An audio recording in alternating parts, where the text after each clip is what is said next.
Hi guys, mayroon akong isang pack na Lux Philly na bili. So, lutuin ko siya ngayon na Lux Crispy. So, una, syempre,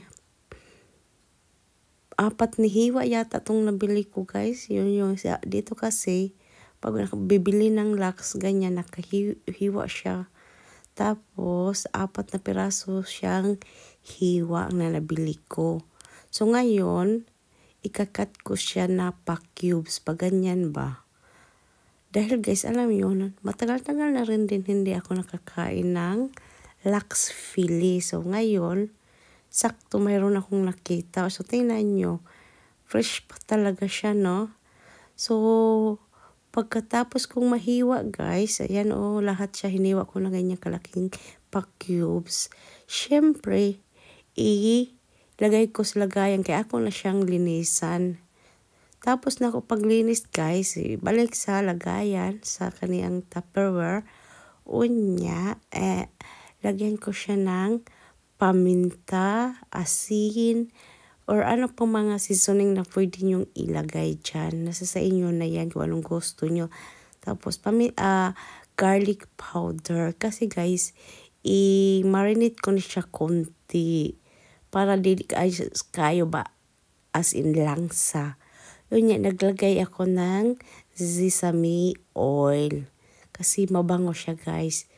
Tapos, mikos-mikos lang siya guys.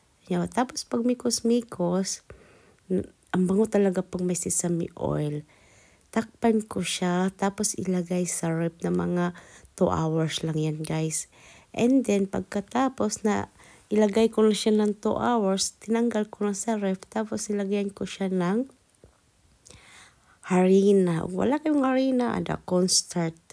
So, ako na siyang balutan og harina para pagprito is crunchy. So, ayan, naglagay na ako ng oil sa kawali. Dapat mainit na mainit yung oil para hindi didikit yung ang balat ba sa laksa kalde sa kawali. So guys, yan, pinirito ko na. Syempre, para crunchy. Gusto ko kasi crunchy yung balat. So, balik na rin siya dahan-dahan. So, isa-isahin mo talaga siyang balik na rin. Kasi, balot siya ng buong harina. So, mabilis lang man maluto ang lux or salmon man siguro na yan, guys, no?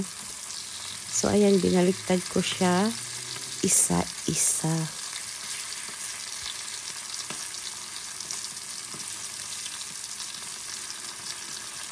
So, pagkatapos pagbaliktad, guys, lahat na siya is brown. No, diba? Brown na siya lahat. So, ako na naman siyang tanggalin isa-isa. Kasi, alam nyo, ang lux, mabilis lang siyang maluto. Pag mayroon talagang konting harina, hindi siya as in dumikit. So, disim kawali pa rin guys yung ginamit ko. So, yung mantika, hindi ko na lang siya binawasan. Tapos, nilagyan ko na siya ng garlic at saka sibuyas pula. Tapos, gimikos-mikos. Hinintay ko lang na lumabas yung aroma ng dalawa. And then, nag-add na ako ng oyster sauce at sweet chili sauce at saka kunting seasoning. And then, mikos-mikos ulit. So, napaka-easy lang nitong recipe, guys. Tapos, binalik ko ulit yung Lux Philly.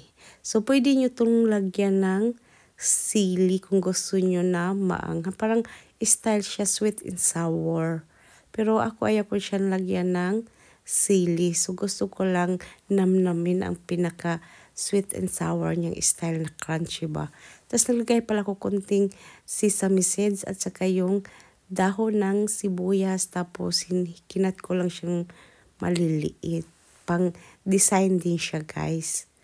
And then, ayan, luto na yan, guys. Pinakuluan ko lang ng ilang minuto. And then, yan, itatransfer ko na sa akong plato dahil gutom na ako. So, pagkatapos magluto, kainin dahil agad. So, naglagay ako ng rice. Sa akin, guys, walang diet-diet. Hindi usang diet-diet sa akin. So, walang takal-takal ng rice. Kung ilang rice ang kainin ko. Tapos, tinaping ko yung lax sa ibabaw ng rice. And then, naglagay ako kunting salad and vegetable. O, diba? So, ayan guys, kain tayo pang restaurant style, no? Salamat sa panonood. And then,